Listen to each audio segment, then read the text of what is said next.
Yes, good morning to all of you. बच्चों, मैं ये आपके पास हमारी 6th पोएम अमांडा है। अमांडा की एक्सप्लेनेशन सेंड कर चुकी हूँ। आपने अमांडा के एक्सप्लेनेशन को सुन लिया होगा। अगर नहीं सुना होगा तो उस एक्सप्लेनेशन को सुन लीजिए ध्यान से, ठीक है। अब मैं आज इसके स्टैंजा के जो क्वेश्चन आंसर हैं वो आपको बता रही हूँ, तो आपने ध्यान से उनको समझना है, ठीक है। लिखने के साथ साथ आपने समझना भी है, और यही जो मैं आपको रिटन मटेरियल सेंड करती हूँ यही आपने लिखना है, क्योंकि हमने फाइनल अपने पेपर के लिए इसी मटेरियल में से लर्न करना है, ठीक है। और जब आपको टेस्ट दिया जाता है तो तब भी आपने यही मटेरियल लर्न करना है। देखो, ये आपकी पोएम है 6 अमांडा। रॉबिन क्लेन इसके पोएट है। रॉबिन क्लेन ने ये पोएम लिखी है।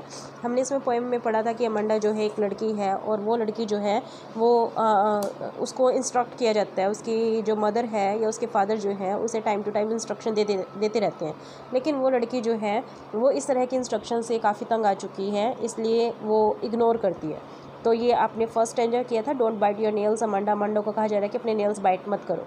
तो हम फर्स्ट इसका क्या कर रहे हैं, what is Amanda doing to her nails. Amanda अपने नेल्स के साथ क्या कर रही है। Amanda is biting her nails. क्या कर रही है वो अपने नेल्स के साथ, अपने नेल्स को बाइट कर रही है, उसे खा रही है। What does Amanda do to her shoulders.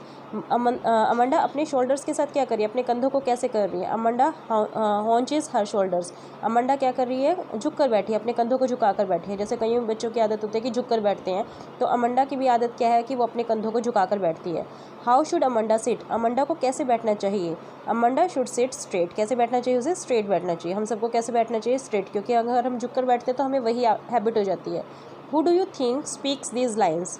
Who do you think मतलब आपके विचार में आप क्या सोचते हैं कि लाइन्स किसने बोली होंगी। The speaker is one of Amanda's parents. मतलब ये लाइन जो है अमांडा के पेरेंट्स ने बोली हैं। हमें इस पोएम में क्लियर नहीं बताया गया कि अमांडा की मदर है या फादर है, लेकिन मैंने आपको कहा था कि इसमें कौन होगा, मदर ही होगा, क्योंकि मदर ही इंस्ट्रक्ट करती है बच्चों को ज़्यादा से ज़्यादा। तो यहाँ पर अमांडा के कौन है, पेरेंट्स हैं। वट डू द स्पीकर से एंड टू होम। स्पीकर ने क्या कहा है और किसे कहा है। स्पीकर कौन है यहाँ पर, अमांडा की मदर है, तो उसने किसको कहा है। The speaker ask Amanda not to bite her nails. क्या कहा है, स्पीकर को कहा है कि वो अपने नेल्स को बाइट ना करे। And not to hunch her shoulder, और ना ही अपने कंधों को इकट्ठा मत करे या झुककर ना बैठे। What is her sitting posture. उसका सिटिंग पोस्चर कैसा है। She is sitting in a slouching posture. कैसे बैठी है वो, झुक कर बैठी हुई है, ये उसका सिटिंग पोस्चर है। तो ये फर्स्ट इसका स्ट्रेंजर हो गया। सेकेंड स्ट्रेंजर देखिए, सेकेंड आपने किया था देयर इज़ अ लैंग्वेज। ये हमने किया था कि उसकी मेंटल कंडीशन है। जब उसकी मदर उसे नेल्स बाइट करने के लिए मना करती है तो वो अपने आप को एक मरमेड के रूप में सोचती है, कि वो एक समुद्र में होती है, एक जलपरी होती है, वहाँ पर अकेले रहती। तो यहाँ पर क्या है, who do this lines refer to. ये लाइन्स किसको रेफर करती है, यहाँ पर कौन है mermaid. This lines refers to Amanda. Amanda है यहाँ पर। हाउ इज़ अ सी। सी कैसे बताया गया इस लाइन में। The sea is emerald and beautiful. बताया था ना कि सी जो है एमराल्ड है, काफ़ी हरा भरा है, और ब्यूटीफुल है, सुंदर है। Why do the stranger bracket. ये जो लाइन्स हैं ये ब्रैकेट में लिखी गई हैं, ठीक है। क्यों लिखी गई हैं ब्रैकेट में, because this lines are not spoken by girl. क्योंकि ये लाइन जो है वो गर्ल ने नहीं बोली है। These are the inner thoughts. ये उसकी इनर थॉट्स है, मतलब अंदर ही अंदर, मन ही मन में वो विचार कर रही है। मदर ने उसको इंस्ट्रक्शन दी, लेकिन वो मन ही मन इन बातों को सोच रही है। Find the similar word. Similar क्या हो गया, रिलैक्सड। रिलैक्सड क्या होता है, लैंग्वेज। रिलैक्सड वर्ड के लिए हमारे स्ट्रेंजर में वर्ड क्या यूज़ किया गया, लैंग्वेज। और वाटर के लिए क्या यूज़ किया गया, मरमेड। उसने कहा ना मरमेड है, वो एक जल परी है, तो वाटर के लिए क्या यूज़ किया गया, mermaid. Who is the sole inhabitant of the sea. Sole मतलब अकेली, इनहैबिटेंट क्या होता है, निवासी। उस समुद्र में अकेली निवासी कौन है, Amanda is the mermaid who is the sole inhabitant of the given sea. Amanda को क्या बताया गया इसमें, मरमेड बताया गया, एक जलपरी बताया गया है, जो कि इस समुद्र में अकेली ही रहने वाली है, ठीक है। ये आपका सेकंड हो गया। थर्ड में फिर उसको इंस्ट्रक्शन दी गई है, did you finish your homework Amanda. Amanda क्या तुमने अपना होमवर्क फिनिश कर लिया। तो यहाँ पर फिर मदर उसे इंस्ट्रक्शन दे रही है, मदर उसे पूछ रही है। तो फर्स्ट क्वेश्चन क्या हो गया, what does the speaker ask Amanda about her homework. Speaker ने अमांडा को क्या कहा उसके होमवर्क के बारे में। The speaker ask Amanda if she has done her homework. उसे पूछा गया कि क्या उसने अपना होमवर्क कर लिया। What does he ask her about her room. अपने उसके रूम के बारे में क्या पूछा गया है। She ask her if she had cleaned her room. उसे पूछा गया कि क्या उसने अपने रूम को क्लीन कर लिया। What was Amanda told to clean. Amanda को क्या साफ़ करने के लिए कहा गया था, क्या साफ़ करने के लिए कहा गया था, shoes. Amanda was told to clean her shoes. Has Amanda clean her shoes. क्या अमांडा ने अपने शूज़ को क्लीन कर लिया था, नहीं किया था उसने, नो। तो नो आ जाएगा। अमांडा हैज़ इसमें हेल्पिंग वर्ब है तो हैज़ आ जाएगी। Has not cleaned her shoes. Name the poem and the poet. ये आपको पता ही है कि हर स्टैंजर में आपको ये क्वेश्चन आ सकता है। The name of the poem is Amanda, the name of the poet is Robin Klein, ठीक है। ये आपका थर्ड स्टैंजर हो गया। नेक्स्ट आपका फोर्थ स्टैंजर। इसमें फिर एक जो स्टेंजा होता है वो किसके द्वारा पेरेंट्स ने बोला है, फिर नेक्स्ट स्टेंजा में क्या होता है उसकी मेंटल कंडीशन, उसके मानसिक अवस्था का बताया गया कि वो क्या सोचती है। अब यहाँ पर उसने अपने आप को क्या सोचा कि वो उसे क्या होना चाहिए था, एक ऑर्फन है, अपने आप को ऑर्फन मानती है। ऑर्फन मतलब अनाथ मानती है कि अनाथ अगर वो होती तो गलियों में घूमती रहती, कोई उसे रोकता टोकता नहीं। तो यहाँ पर क्या, what does the speaker say about the silence and freedom. यहाँ पर स्पीकर कौन है, यहाँ पर अमंडा है। अमंडा ने साइलेंस और फ्रीडम के बारे में क्या कहा है, साइलेंस इज गोल्डन। उसने बताया ना कि साइलेंस जो है गोल्डन है और फ्रीडम क्या है, स्वीट है, मधुर है। What does Amanda imagine herself to be. Amanda क्या इमेजिन करती है, Amanda imagine herself to be an orphan. क्या इमेजिन किया उसने अपने आप को, एक ऑर्फन, एक अनाथ। How does a speaker make designs, वो डिज़ाइंस कैसे बनाती है। इसने कहा ना कि वो नंगे पाँव रास्ते पर चलती जिससे कि उसके पाँव से उस मिट्टी में डिज़ाइन बनते। तो क्या करती है वो, the speaker makes design with her bare feet. अपने नंगे पाँव के साथ वो डिज़ाइन बनाती ऑन द सॉफ्ट डस्ट। किस पर, सॉफ्ट डस्ट पर, मतलब धूल मिट्टी जो है सड़कों पर, उन पर वो डिज़ाइन बनाती। Find the similar word. अब सिमिलर वर्ड क्या है, वंडरिंग। वंडरिंग होता है घूमना, तो वंडरिंग के लिए सिमिलर वर्ड इस स्टैंजा में कौन सा यूज़ किया गया, roaming. What does the orphan long to do. Orphan long to do, orphan जो है वो क्या करते हैं, the orphan longs to do roaming freely in streets. वो फ्रीली जो है वो गलियों में घूमते रहते हैं। Who longs to be in orphan, कौन लॉन्ग्स मतलब कौन इच्छा करते हैं, यहाँ पर किसकी बात की गई है, अमंडा की। तो अमंडा यहाँ पर आंसर आ जाएगा, Amanda longs to be an orphan.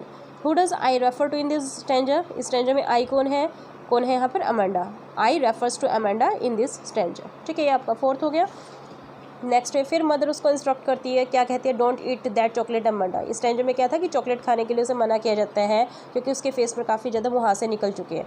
तो what does the speaker tell Amanda about chocolate. Speaker ने, स्पीकर अब यहाँ पर कौन है, मदर है। मदर ने अमंडा को चॉकलेट के बारे में क्या कहा, the speaker tells Amanda not to eat chocolate. Speaker ने क्या कहा, अमंडा को चॉकलेट ना खाने के लिए कहा। Why should she not eat chocolate according to the speaker.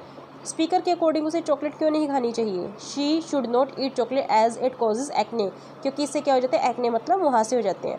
What does the speakers want Amanda to do when he is talking to her.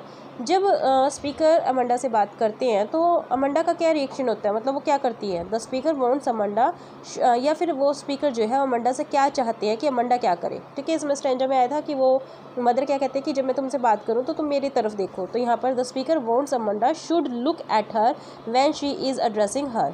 Amanda, यहाँ पर स्पीकर जो है अमंडा से क्या चाहती है कि अमंडा उसकी तरफ देखे जब वो उसे एड्रेस करे, उसको संबोधित करे। Was Amanda listening to the speaker, क्या अमंडा स्पीकर को सुनती है, no Amanda was not listening to the speaker. Amanda जो है स्पीकर को नहीं सुनती। अब ये जहाँ पर हेल्पिंग वर्ब स्टार्टिंग में आ जाती है तो आपको आंसर किस में देना है, येस या नो में देना है। ठीक है, इसका आंसर नो हो गया। तो अमंडा के बाद क्या आएगा, ये हेल्पिंग वर्ब वॉज है, तो अमंडा के बाद क्या आ जाएगा, हेल्पिंग वर्ब यहाँ चला जाएगा और इसके बाद आपने दोबारा फिर क्या लगाना है, note. No Amanda was not listening to the speaker. ठीक है, ये आपका फिफ्थ स्टैंजा हो गया। और सिक्स स्टैंजा देखिए, सिक्स स्टैंजा में क्या है, आई एम ए रूपांजल। अब यहाँ पर उसने अपने आप को क्या मान लिया था, एक रूपांजल मान लिया था। मतलब ये एक परी थी जिसको कि एक टावर में एक विजार्ड ने, एक जादूगर ने बंद कर दिया था। तो क्या स्टोरी है इसमें, मतलब वो इसमें स्टोरी मैंने आपको बताई थी कि ये जो रूपांजल थी वो क्या करती थी, अपने लॉन्ग हेयर को नीचे गिरा देती थी। कई बार तो क्या होता था, एक स्टोरी में तो क्या है कि इसका जो लवर था वो क्या करता था, इसके लॉन्ग हेयर को पकड़ के ऊपर की तरफ चढ़ जाता था। लेकिन यहाँ पर अमंडा क्या कहती है कि वो अपने लॉन्ग हेयर को भी नीचे नहीं गिराएगी, वो नहीं चाहती कि कोई भी उस टावर पर आए। तो हु वॉज रूपांजल, रूपांजल कौन है, Rapunzel was a loving girl with very long hair. Rapunzel एक बड़ी ही प्यारी लड़की है जिसके कि बड़े लंबे बाल हैं। What kind of life did she live, किस तरह की लाइफ वो जीती है, she lived a carefree life in a tower. Carefree life जीती है, मतलब किसी की परवाह नहीं करती।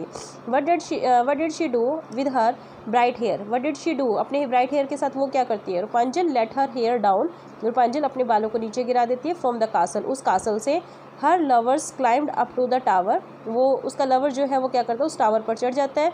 Catching hold to Rapunzel hair, कैसे चढ़ जाते हैं, रूपांजल के हेयर को पकड़कर। What does Amanda want to do in this lines, इन लाइन्स में अमंडा क्या चाहती है, Amanda wants never let down her bright hair. Amanda ने क्या कहा है कि वो अपने ब्राइट हेयर को नीचे नहीं गिराएगी। Write the rhyming words, rhyming words कौन कौन से इसमें, जैसे केयर, रेयर, हेयर, ये तीनों वर्ड जो है वो राइमिंग वर्ड्स यहाँ पर है। तो ये तीनों वर्ड आपने राइमिंग वर्ड्स में लिखना है। ठीक है, और सेवन स्टैंजा देखिए, लास्ट स्टैंजा है, stop that sulking at once Amanda, you are always so moody Amanda. इसमें ये बताया था कि अमंडा जो है वो गुस्सा करने लगती है, या अमंडा जो है काफ़ी मूडी है, चिड़चिड़ी है, वो लास्ट में उसकी मदर ने उसको कहा था। तो whom does the speaker ask to stop sulking, किसको मना कर रही है गुस्सा ना करने के लिए? द स्पीकर आस्क अमांडा, किस स्पीकर ने किसको कहा था? अमांडा को, to stop sulking. Did Amanda really sulk, क्या वास्तव में वो सल कर रही है, गुस्सा कर रही है? Amanda did not sulk but she had some bad habits like nail biting, मतलब वो गुस्सा नहीं कर रही लेकिन उसकी कुछ बैड हैबिट्स हैं, जैसे कि वो नेल्स को बाइट करती है। What kind of a girl was Amanda, Amanda किस तरह की लड़की है? Amanda was freedom loving and Moody, एक तो वो फ्रीडम आज़ादी चाहती है और दूसरा वो मूडी है।